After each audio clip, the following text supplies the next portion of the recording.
Hello everyone. তো আজ বানাবো দই কাতলা। একদম ঘরোয়া পদ্ধতিতে কিভাবে দই কাতলা বানানো যায় সেটাই তোমাদের সাথে শেয়ার করব। তো চলো বানানো যাক। তো বাজার থেকেই মাছটা কেটে এনেছে। আসলে অত বড় মাছ বাড়িতে কাটা পসিবলই না। তো মাছটাকে ভালো করে ধুয়ে নুন, হলুদ আর অল্প পরিমাণে সর্ষের তেল দিয়ে মাছটাকে ভালো করে মাখিয়ে রেখে দেবো।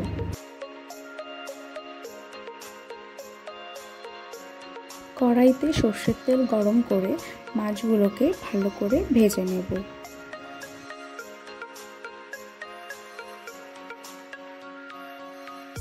মাছগুলো বড় হওয়ার কারণে উল্টাতে একটু প্রবলেমই হচ্ছিল। কিছুই না, উল্টাতে গিয়ে যদি ভেঙে যায় এই ভয়ে খুব সাবধানেই উল্টাতে হচ্ছিল। তো মাছগুলোকে ভালো করে লাল লাল করে ভেজে নিয়েছি। তো লাল লাল করে ভাজা হয়ে গেলে মাছগুলোকে এবার তুলে রেখে দেব। আবারও মাছগুলো দিয়ে ভালো করে ভেজে নেব।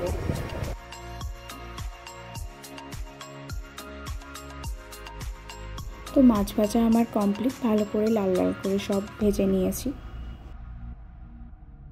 এরপর একটা পাত্রে ভালো করে টক দইটা ফেটিয়ে নিতে হবে। তারপর একটা পেস্টের জন্য লাগবে কাজু বাদাম, পোস্ত আর লাগবে মৌরি।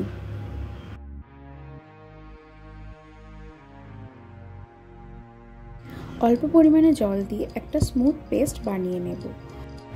তো আমার পেস্ট রেডি। এটা কাজু, পোস্ত আর মৌরি বাটা, এটা আদা রসুন বাটা আর এটা পেঁয়াজ বাটা।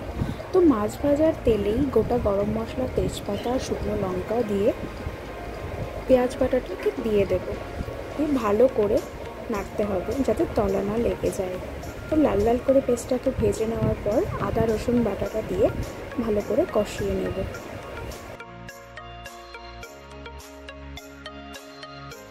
মশলাটা কষানো হয়ে আসলে কাজু বাদামের যে পেস্টটা করে রেখেছি সেটা দিয়ে ভালো করে নেড়ে চেড়ে নেব।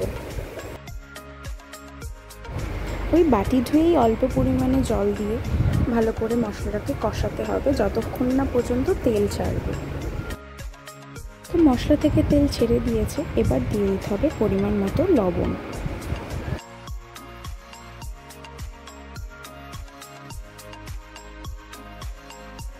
তো মশলাটা ভালো করে কষানো হয়ে গেলে ফেটিয়ে রাখা টক দইটা দিয়ে দেব। এবার দিয়ে দেবো পরিমাণ মতো জিরে গুঁড়ো, ধনে গুঁড়ো।